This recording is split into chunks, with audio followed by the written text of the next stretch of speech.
Здравей, здравей! Аз отново се включвам с един инсайт. Елена Стамова, мотиватор, констелатор, специалист терапевтичен педикюр.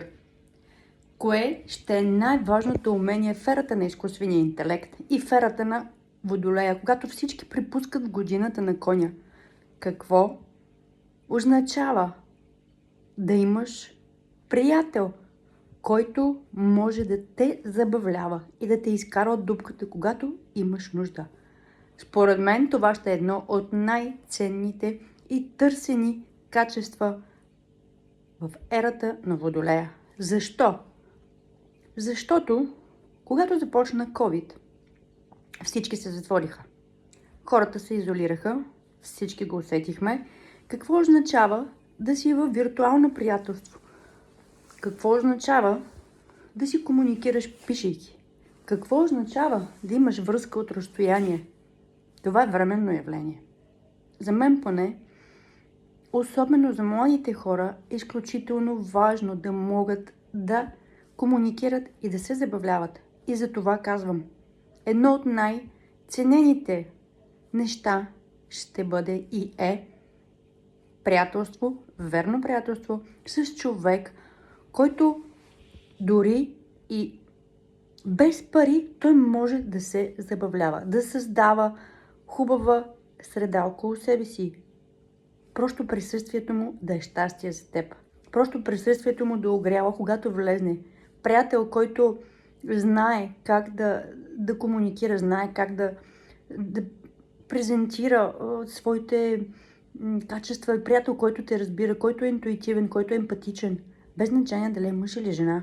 Това за мен ще бъде едно от най-ценените качества в ерата на изкуствения интелект и на комуникациите онлайн. Всички виждаме как вече е пълно с ментори, с хора, които ни обучават. Всичко е онлайн. Но живият контакт е безценен. И ако ти не си създал общности, което се предполага, че на една млада възраст, 20-30 години, все още няма къде да направиш тези качествени общности, ти все още учиш, чудиш се къде да работиш. Приятелите са тези, които са твоите отдушници.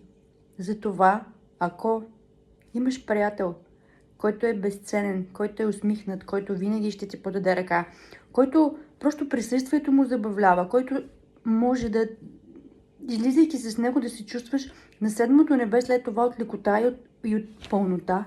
Това е безценно качество. Мили хора, развивайте емпатия и бъдете приятели на 100%.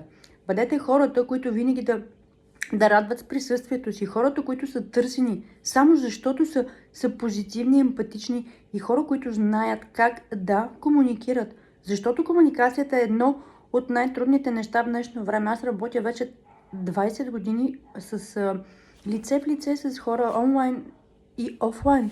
И виждам, че все по-малко се комуникира, все по-малко хората се отварят, все по-малко хората се доверяват. До някъде се прави, разбирам ги, но тъй като аз работя в сферата на красотата и аз съм винаги в контакт с моите клиенти, знам колко е важно човекът отсреща да те предразположи, човекът отсреща да е този, с който ти е приятно да прекараш час-два от времето си. Да знаеш, че ще има смислен разговор, да знаеш, че просто ще се насладиш на този момент, ще си починеш и наистина ще се заредиш. Затова ценете това качество на хората около вас, които могат да ви зареждат само с присъствието, без значение дали има финансов инструмент тук, без значение дали сте на пейката в парка или сте в най-скъпото заведение, дали сте в Тайланд или сте просто на разходка. Това е безценно. Човекът до теб, без значение къде се намираш, да те зарежда, да може да комуникира на едно интелигентно ниво, да може да бъде разбиращ, да може да те подкрепя и да ти дава съвети тогава, когато му ги искаш и да не ти забива нож в гърба. Внимавайте с приятелите, които ви се пишат приятели в кавички и всеки удобен момент просто живеят на ваш гръб. Това също е много опасен капан, но тези хора не са тема на днешното ми видео. Моето видео днес е: избирайте онези приятели и си ги пазете, които са енергиен заряд за вас, които просто с присъствието си правят купона уникален, без значение къде се намира и в коя държава се случват събитията. Ценете хората заряди, хората звезди, хората пълни с позитивната енергия, които само присъствието им ви кара да се усмихнете. Пожелавам ви усмихнат ден!